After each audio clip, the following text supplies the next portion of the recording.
To be honest, it has become a regular thing to hear that the guys in the world of AI have pushed the ante in their field. That said, we cannot deny that they have left us in a state of shock with what they have been able to achieve in recent times. Just a few days ago, Sam Altman, the CEO of OpenAI, revealed something huge. Their new O1 family of models have officially achieved a level of human reasoning and problem-solving. For those who are familiar with the state of things in the world of AI, you know that this is not a small claim. For decades now, those working in the world of AI have strived to achieve such a feat. Could this actually be the first time that someone has been able to achieve this? Although it is believed that O1 is not perfect, we can see that this is a huge point in the world of AI and robotics, and soon there may be a reality in which these AI models and robots may be able to outperform a human being in reasoning. The numbers. Looking at the developments, the numbers seem to speak for themselves. Apparently, OpenAI is now valued at an eye-watering $150 billion. This is insane, especially when you consider the fact that it hasn't been that long since they got into large-scale AI development. This is huge because not only does this not represent what the company has been able to achieve so far, it also shows how much the world expects from them in the future.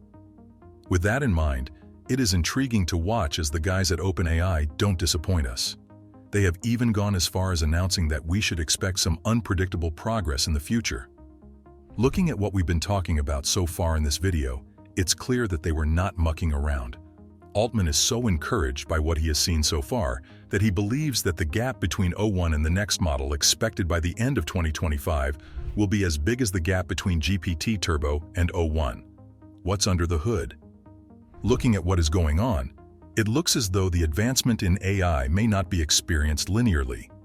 Instead, it appears as though the progress shall accelerate exponentially. As great as that sounds, it even gets better when you look under the hood. There you'd find that these O1 models are not something to joke about. Far from being average, these models surpass average chatbox models because they can reason through many, if not most, of the problems that are presented to them. Looking to see how this may work, you'd find that OpenAI broke these AI models into 5 levels. These are chatbots at level 1, reasoners at level 2, agents at level 3, innovators at level 4, and organizations at level 5. Looking at how well the O1 model is performing at this point, Sam Altman and his guys firmly believe that they have reached level 2. This is great because it means that rather than just giving responses to the prompts that they are given, they are actually thinking and reasoning their way through the problems that they are facing. In fact, you'd find that it is not only the guys at OpenAI that believe this. Other researchers in this field are compelled to agree as they observe how these O1 AI models reason through the problems that they face. For example, in the field of quantum physics and molecular biology, it has been reported that O1 has already left the experts in this field stunned with its ability to provide more details and coherent responses than some, if not all, of its predecessors.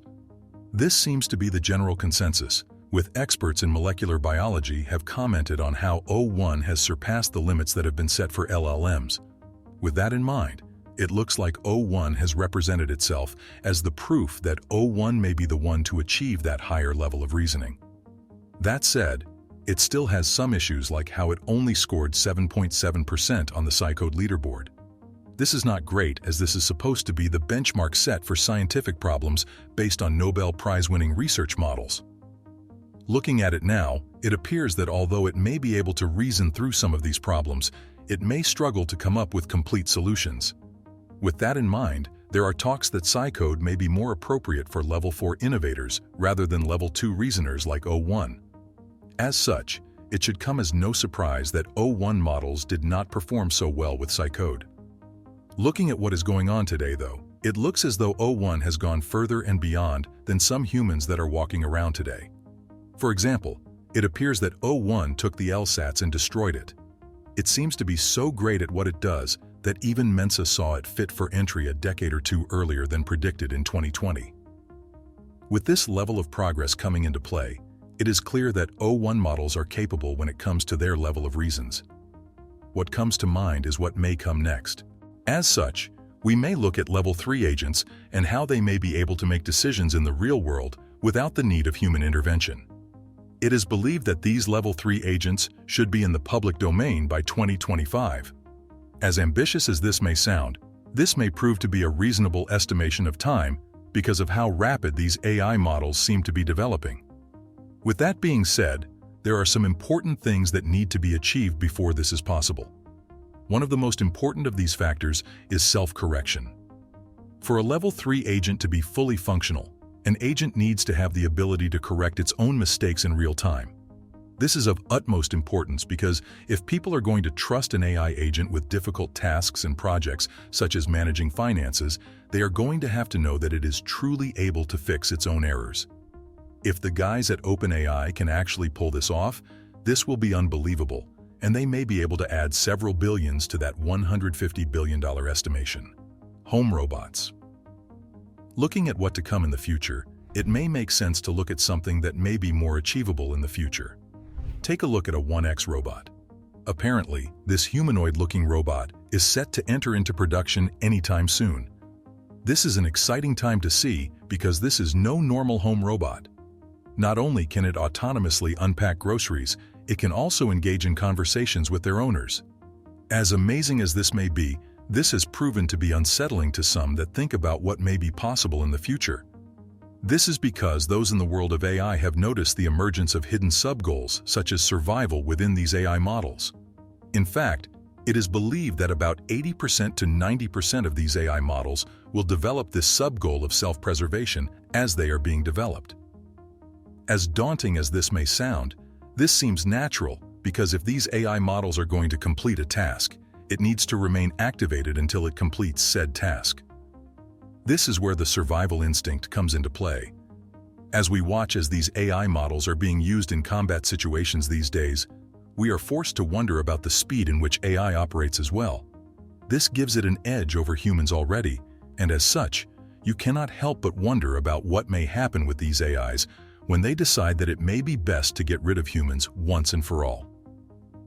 Now, before we start pointing at Arnold Schwarzenegger, we may take some solace in the fact that companies such as OpenAI are working as hard as they can to observe how their models are developing as time goes on.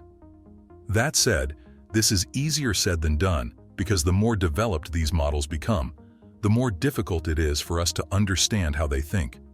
Right now, even though they may be passing safety tests, we still cannot fully tell what they are thinking. At least, we are finding difficulties in seeing what their subgoals may look like as they get more complex. With that in mind, we can see how OpenAI and others may not be so excited to achieve AGI. Sure, it will be fantastic to create something that may surpass the reasoning capabilities of humans, but at what risk? Hopefully, those who work in the world of AI will monitor things closely as these AI models get better and better by the day.